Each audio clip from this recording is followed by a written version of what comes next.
जी हाँ, स्वागत है आपका। तो शारीरिक शिक्षा के इतिहास का ये तीसरा भाग है और 5000 प्रश्नों के सीरीज का ये 12वां पार्ट है। इसके पिछले वीडियो में अब तक 262 अति महत्वपूर्ण प्रश्नों पर हम प्रैक्टिस कर चुके हैं। इस वीडियो में प्रश्न नंबर 263 से अभ्यास करेंगे। इसमें वही प्रश्न है जो पेपर के लिए बहुत उपयोगी है। ये फिजिकल एजुकेशन की हिस्ट्री है जो पूरा निचोड़ तैयार किया गया है। ठीक, चलिए प्रश्न की शुरुआत करते हैं। प्रश्न नंबर 263 है, नेमियन गेम्स का आयोजन कहाँ होता था? बताएं, नेमियन गेम्स का आयोजन कहाँ पर किया जाता था? सही जवाब क्या होगा? आर्गोलिस। कहां पर? आर्गोलिस में। ठीक, चलिए प्रश्न नंबर 264 है, नेमियन गेम्स का आयोजन किसके सम्मान में होता था? बताएं, नेमियन गेम्स का आयोजन किसके सम्मान में होता था? तो सही जवाब होगा जीएस देवता। जीएस देवता के सम्मान में होता था। ठीक है ना, जीएस देवता जो आकाश के देवता थे। राइट, चलिए प्रश्न नंबर 265 है कि ग्रीक इतिहास का स्वर्णिम काल किस काल को कहा गया? ग्रीक इतिहास का स्वर्णिम काल किस काल को कहा गया? तो इसका सही जवाब होगा बाद में एथेनियन काल। बाद में एथेनियन काल, एथेनियन काल को कहा गया। राइट, चलिए प्रश्न नंबर 266 है, बाद में एथेनियन काल को और किस युग के रूप में जाना जाता था? तो सही जवाब क्या होगा? Age of transition. क्या बोलेंगे? एज ऑफ ट्रांसिशन के रूप में, के युग के रूप में जाना जाता था। राइट, चलिए प्रश्न नंबर 267 है, बाद में एथेनियन काल को और किस रूप में जाना जाता था? बाद में एथेनियन काल को और किस रूप में जाना जाता था? तो इसका सही जवाब हो जाएगा दर्शन शास्त्र। दर्शन शास्त्र की अवधि के रूप में जाना जाता था। राइट, चलिए प्रश्न नंबर 268 है, बाद में एथेनियन काल की अवधि में कौन कौन लोग थे? बाद में एथेनियन काल की अवधि में सुकरात, कौन कौन थे? सुकरात, प्लेटो और अरस्तु। राइट, इसका ये उत्तर होगा।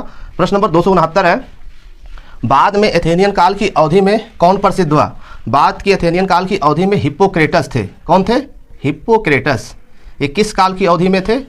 तो ये बाद में एथेनियन काल की अवधि में थे, जिसे औसत व्यायाम का जनक माना जाता है। राइट, चलिए प्रश्न नंबर 270 है, रोमनों ने दुनिया को क्या सिखाया?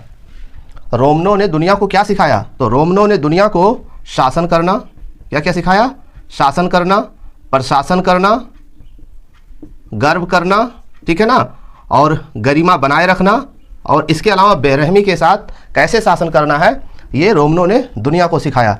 चलिए प्रश्न नंबर 271 है, कैंपस मार्टियस वह जगह थी, कौन सी जगह थी? यहाँ पर रोमन युवा प्रशिक्षण तैयार करते थे। कैंपस मार्टियस वह जगह थी जहाँ पर रोमन युवा, कौन? रोमन युवा प्रशिक्षण प्राप्त करते थे।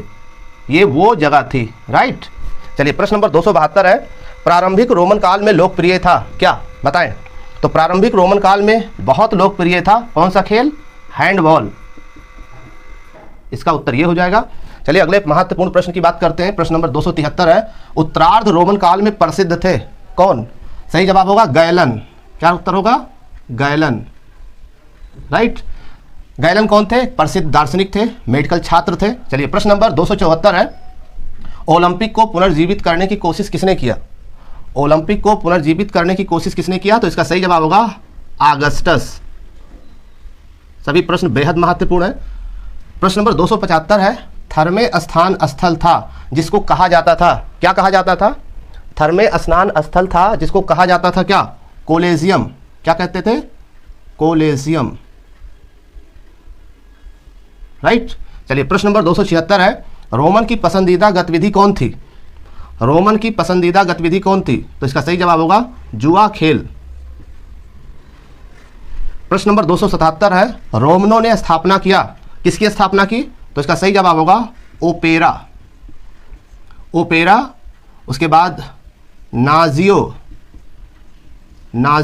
Nail. Opera, Nazionale, Balilla. ठीक है ना, एक अलग शारीरिक शिक्षा विभाग की स्थापना की। रोमनों ने किसकी स्थापना की? ओपेरा, नाजियो नेल, बलीला, एक अलग शारीरिक शिक्षा विभाग की स्थापना की। राइट, चलिए प्रश्न नंबर 278 है, जर्मनी के आधुनिक शारीरिक शिक्षा का जनक किसे माना गया? तो सही जवाब होगा वेसेडो। यानी पूरा नाम क्या होगा? John Bernhard Basedow. राइट, प्रश्न नंबर 279 है, जॉन बर्नहार्ड वेसेडो के प्रकृतिवादी स्कूल को किस नाम से जाना जाता था? जॉन बर्नहार्ड बेसेडो के प्रकृतिवादी स्कूल को किस नाम से जाना जाता था? तो इसका सही जवाब होगा फिलोंथ्रोपिनम। क्या बोलेंगे? फिलोंथ्रोपिनम, ये लिखा हुआ है, इसको यहाँ पर आप लिख लीजिए, नोट कर लीजिएगा इसका उत्तर। ठीक, चलिए प्रश्न नंबर 280 है, फिलोंथ्रोपिनम में शारीरिक शिक्षा के पहले शिक्षक कौन थे? सही जवाब क्या होगा? जे साइमन। क्या नाम है? जे साइमन। ये थे फिलोंथ्रोपिनम में शारीरिक शिक्षा के पहले शिक्षक। राइट। 281 है, जर्मनी जिम्नास्टिक का ग्रैंडफादर किसे कहा जाता है? जर्मनी जिम्नास्टिक का ग्रैंडफादर किसे कहते हैं? तो सही जवाब होगा गटमट। पूरा नाम क्या होगा? पूरा नाम होगा जॉन क्रिस्टोफर फ्रेडरिक गटमट। प्रश्न नंबर 282 है, गटमट ने 2 किताबें लिखी। पहला जिम्नास्टिक फॉर द यंग और दूसरा क्या था? The games. ठीक, तो ये 2 किताबें जॉन क्रिस्टोफर फ्रेडरिक ने लिखा था। और भी महत्वपूर्ण प्रश्नों पर चर्चा इसके नेक्स्ट वीडियो में करेंगे। अगर आप हमारे चैनल पर नए हैं तो HL फिजिकल एजुकेशंस को सब्सक्राइब करके जुड़ जाइए ताकि और भी महत्वपूर्ण प्रश्नों की नोटिफिकेशन आपको मिल सके। धन्यवाद।